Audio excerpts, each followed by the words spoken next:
आप देख रहे हैं अमेज नाउ। गंगा, यमुना, राप्ती और गोमती के तटवर्ती इलाकों से खबरें आप तक।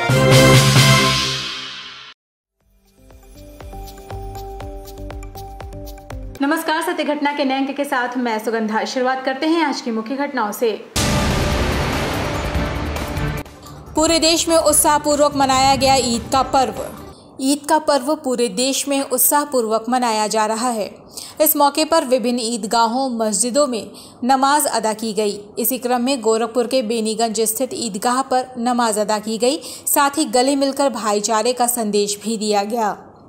इस मौके पर लोगों का कहना है कि ईद का त्यौहार अमीर गरीब हर वर्ग इस पर्व को मनाता है और ये संदेश दिया जाता है कि अगर कोई ज़रूरतमंद है तो उसे भी इतना सहयोग करें कि वो इस खुशी में शामिल हो सके।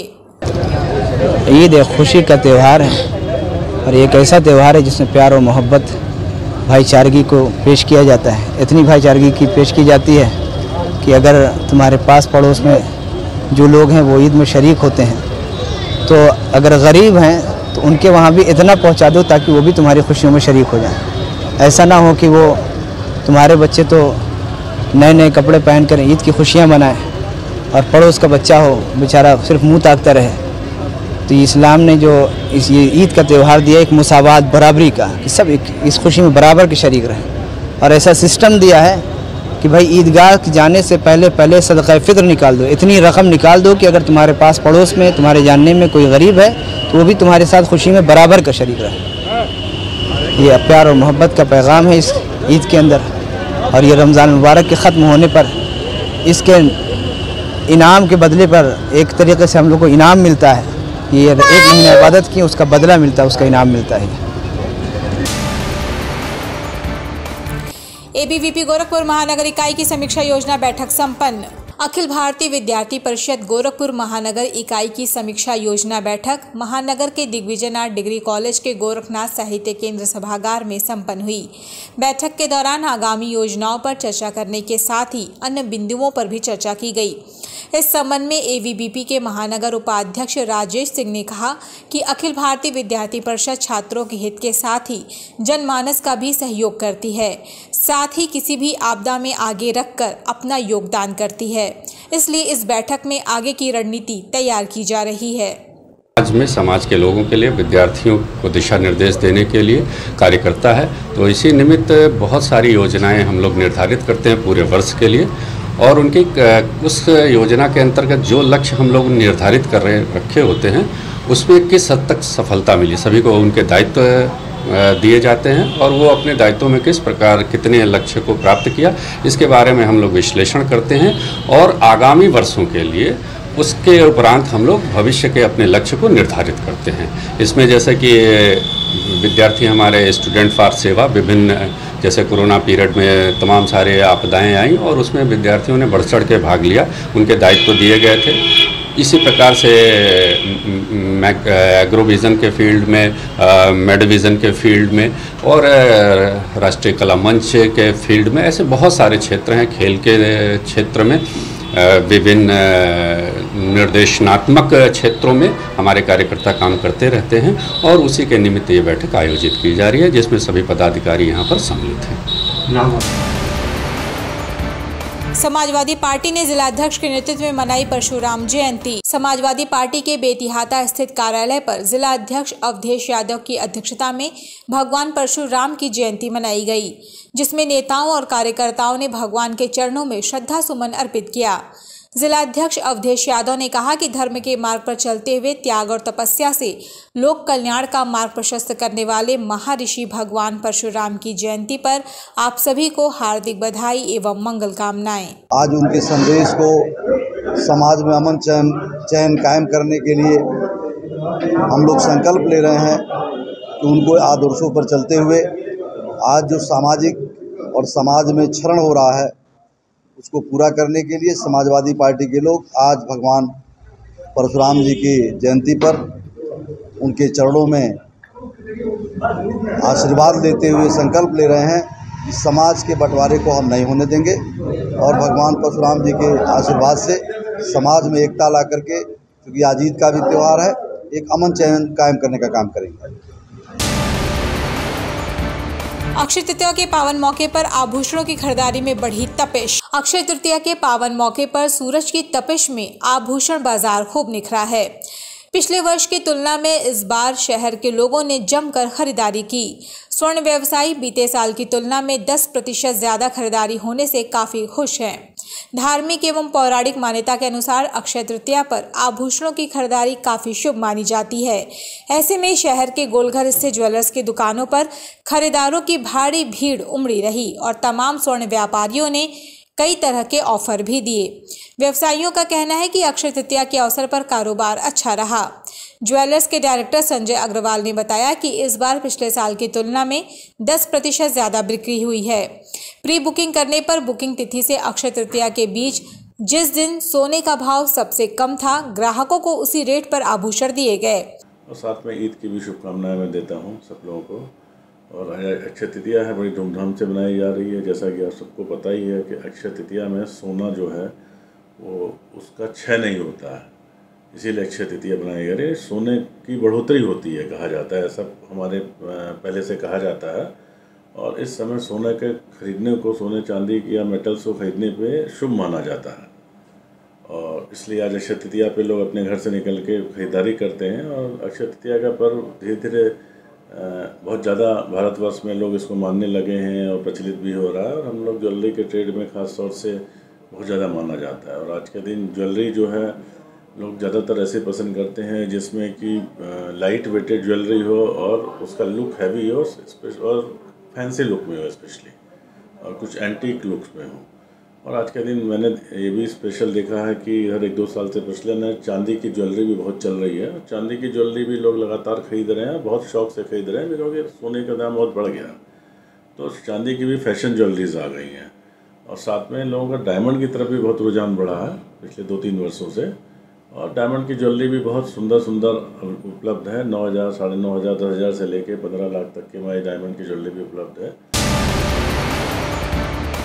परशुराम जयंती के अवसर पर अखिल भारतीय ब्राह्मण महासभा ने आयोजित की गोष्ठी। कलेक्ट्रेट स्थित जिलाधिवक्ता सभागार में अखिल भारतीय ब्राह्मण महासभा के राष्ट्रीय अध्यक्ष डॉक्टर केसी पांडे की अध्यक्षता में गोष्ठी का आयोजन करते हुए भगवान परशुराम की जयंती मनाई गई, जिसमें कार्यकर्ताओं ने भगवान के चरणों में श्रद्धा सुमन अर्पित किया। राष्ट्रीय अध्यक्ष डॉक्टर केसी पांडे ने कहा कि विष्णु भगवान के छठे अवतार के रूप में चिरंजीवी भगवान परशुराम हमारे ऐसे आराध्य हैं जो आज भी सह शरीर धरती पर विचरण कर रहे हैं और भगवान परशुराम ने दुष्टों का संहार किया है। धर्म के मार्ग पर चलते हुए त्याग और तपस्या से लोक कल्याण का मार्ग प्रशस्त करने वाले महर्षि भगवान परशुराम की जयंती बड़ी धूमधाम से मनाई जाती है। विष्णु के छठे अवतार के रूप में धरती पर अवतरण हुआ। भगवान परशुराम के ऊपर जो तमाम लोग यह कहते हैं कि एक जाति विशेष के विरोधी थे, उसका मैं जोरदार शब्दों में खंडन करना चाहता हूं। भगवान परशुराम किसी जात के विरोधी नहीं थे। आप देखे होंगे कि जब नंद वंश का उत्पात बढ़ गया तो उसका सर्वनाश करने के लिए महर्षि चाणक्य आए। जब देवासुर संग्राम हुआ तो महर्षि दधीची ने अपनी हड्डी का दान दे करके वज्र का निर्माण किया, जिससे असुरों का संहार हुआ। इसी प्रकार से भगवान परशुराम विष्णु के छठे अवतार के रूप में धरती पर आए और आसुरी प्रवृत्तियों का सर्वनाश उन्होंने किया। अक्षय तृतीया, अक्षय माने जिसका क्षय कभी हो ही न। अक्षय तृतीया ऐसी तिथि है, वैशाख शुक्ल की जो तृतीया तिथि है उसे अक्षय तृतीया कहते हैं। अक्षय तृतीया ऐसी तिथि है जिसमें जो भी एक काम आप करेंगे वो कार्य सफल होगा। शुभ मुहूर्त रहता है पूरे दिन पूरे रात। इसलिए अक्षय तृतीया जो है भगवान परशुराम की जयंती, भगवान परशुराम का अवतरण धरती पर अक्षय तृतीया के दिन हुआ था, वैशाख शुक्ल की अक्षय तृतीया में। इसलिए भगवान परशुराम का जन्मोत्सव जो है वो अक्षय तृतीया को हम लोग मनाते हैं। समय हो चला छोटे से ब्रेक का, शेष खबरें ब्रेक के बाद। Chhaparia diabetes and thyroid centre, Chhapariya hospital, Betiahata, Gorakhpur. Doctor Ankit Chhaparia, diabetologist, fellowship in diabetes from Royal College of Physicians, London and thyroid specialist द्वारा थायराइड के सभी तरह के इलाज और जांच उपलब्ध। डायबिटीज और उसके कॉम्प्लिकेशंस की जांच, इलाज की सुविधाएं उपलब्ध। न्यूरोपैथी की जांच, retinopathy, HbA1c, lipid profile, thyroid function test, hormone related सभी जांचें होती हैं। डाइटिशियंस और वेट मैनेजमेंट की सुविधा उपलब्ध। संपर्क करें Chhapadiya diabetes and thyroid centre, Chhapariya hospital, Betiahata, Gorakhpur. Mobile number 8409967738 और 05517960 Ashmita hospital multi speciality centre, Geeta Vatika road, Gorakhpur. प्रसूति, स्त्री इनफर्टिलिटी रोग विभाग, नवजात शिशु बाल रोग विभाग, हड्डी एवं जोड़ रोग विभाग, जनरल एवं लैप्रोस्कोपी सर्जरी विभाग, गंभीर एवं अति गंभीर रोगी विभाग, विशेषज्ञ चिकित्सक द्वारा इमरजेंसी सेवा 24 घंटे उपलब्ध। कम खर्च में बेहतर इलाज ही हमारी पहचान है। अपॉइंटमेंट हेतु संपर्क करें 9838463555। आधुनिक सुविधाओं से सुसज्जित OT, emergency, ICU ward, NICU ward, general और प्राइवेट वार्ड उपलब्ध। हमारा पता है अश्मिता हॉस्पिटल, पादरी बाजार चौक से 500 मीटर पश्चिम, गीता वाटिका रोड, गोरखपुर। ब्रेक के बाद आपका स्वागत है। चलते हैं शेष खबरों की ओर। ADG जोन अखिल कुमार ने ईदगाहों और मस्जिदों की सुरक्षा व्यवस्था का लिया जायजा। जोन सहित अन्य अधिकारी भी विभिन्न ईदगाहों, मस्जिदों पर नजर बनाए हुए थे। ADG अखिल कुमार ने खुद भी बाले मियां मैदान, घंटाघर समेत कई ईदगाहों, मस्जिदों पर हो रहे नमाज के दौरान उनका हाल जाना। इस संबंध में उन्होंने कहा कि ईद पर सुरक्षा के पुख्ता इंतजामात किए गए हैं।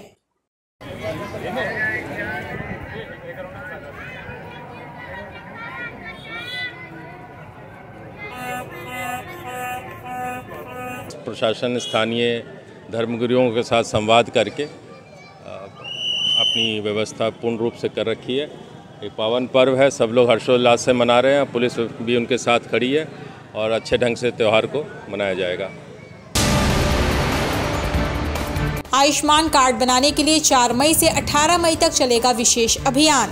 आयुष्मान भारत प्रधानमंत्री जन आरोग्य योजना और मुख्यमंत्री जन आरोग्य अभियान से आशान्वित आयुष्मान कार्ड विहीन लाभार्थियों का कार्ड बनाने के लिए 4 मई से 18 मई तक विशेष अभियान आयुष्मान पखवाड़ा चलाया जाएगा। इस बात की जानकारी देते हुए गोरखपुर के मुख्य चिकित्साधिकारी डॉक्टर आशुतोष दुबे ने कहा कि योजना का लाभ हर लाभार्थी पा सके, इसके लिए ये कार्ड बनाने की प्रक्रिया स्कूलों, पंचायत भवन, हेल्थ सेंटर समेत अन्य स्थानों पर कैंप लगाया जाएगा, जिससे 100% कार्ड बन सके। अगर कहीं पर गांव में 50 लाभार्थी हैं तो 1 BLE रहेगा, अगर 50 से ज़्यादा हैं तो 2 BLEs जाएंगे। इसके अलावा आशाओं को भी कार्ड बनाने के लिए कहा गया है। अगर एक कार्ड बनाती हैं वो तो 5 रुपये उनको प्रोत्साहन राशि दी जाएगी और पूरे परिवार का बनाती हैं तो उनको 10 रुपये दिया जाएगा। इसके साथ साथ इसमें प्रेस और मीडिया से सभी लोगों को सहयोग लेने की अपील की गई है। इसी क्रम में आज प्रेस वार्ता में बुलाई थी।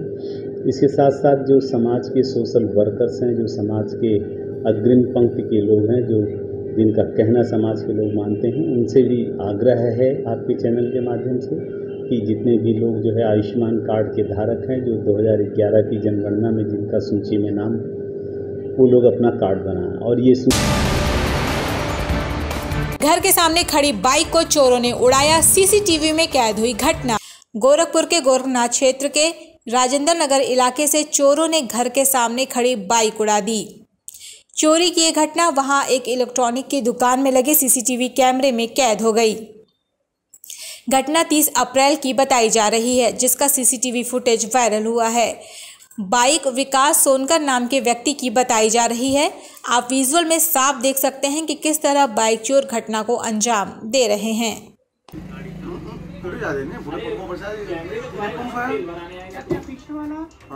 ये देखिए इंडिकेटर ऑन है।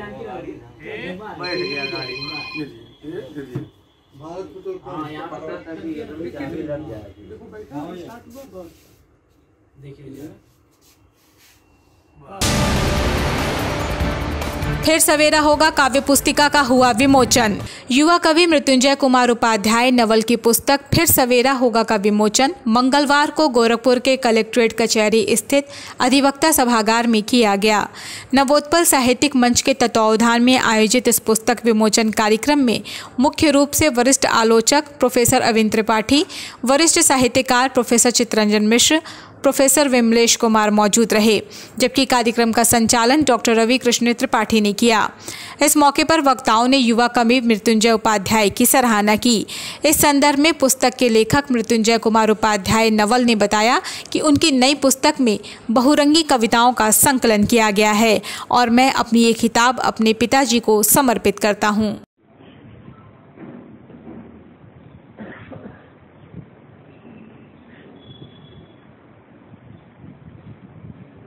ये काव्य संग्रह है, इसका नाम फिर सवेरा होगा।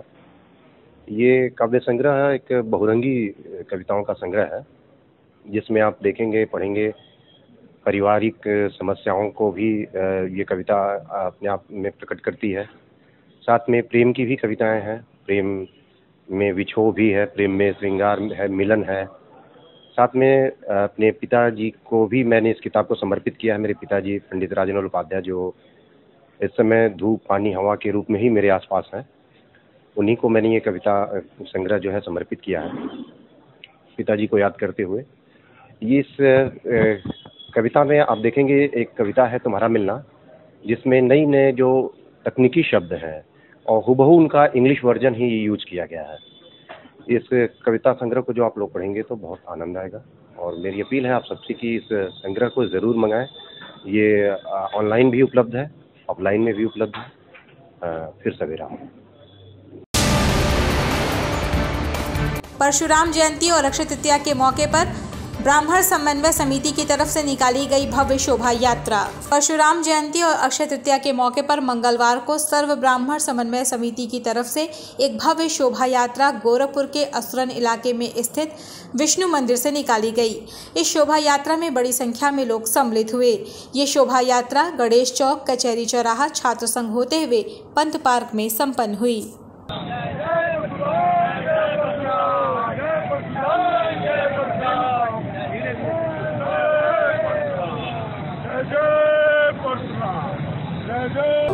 पूर्वांचल में वैसे तो बनारस, फैजाबाद, लखनऊ और गोरखपुर ये वो शहर हैं जो व्यावसायिक दृष्टि से बहुत बड़ी मंडियां होती हैं, लेकिन ठीक बगल में गोरखपुर और फैजाबाद के बीच में कह लीजिए या गोरखपुर से सटा संत कबीर नगर जनपद का बरदहिया बाजार जो होलसेल की बहुत बड़ी मंडी है।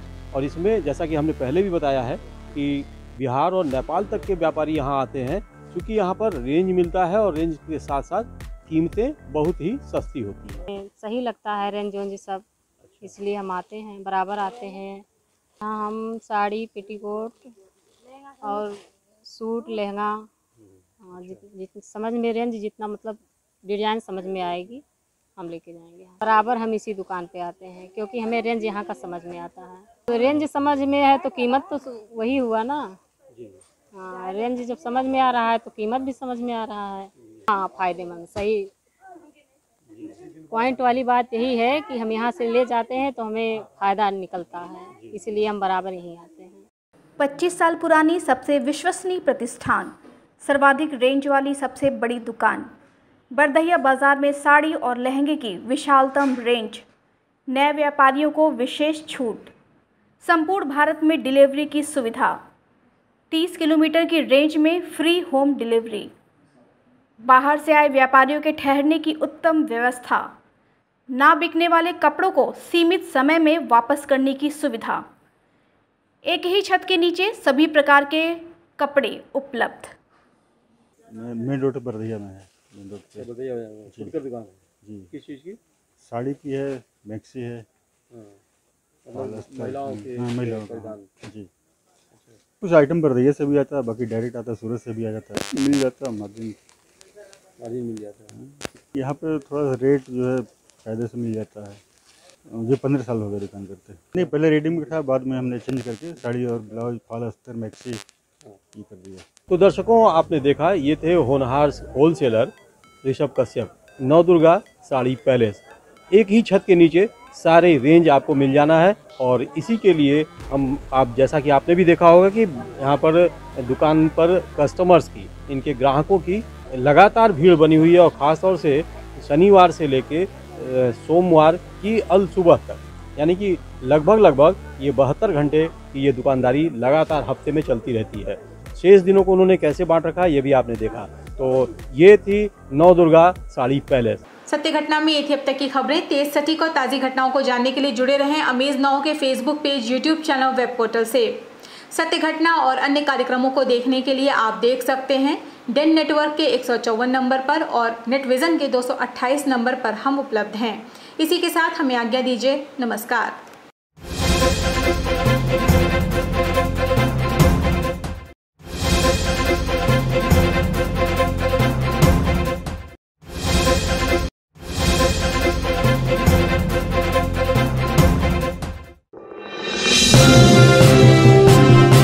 आप देख रहे हैं अमेज नाउ।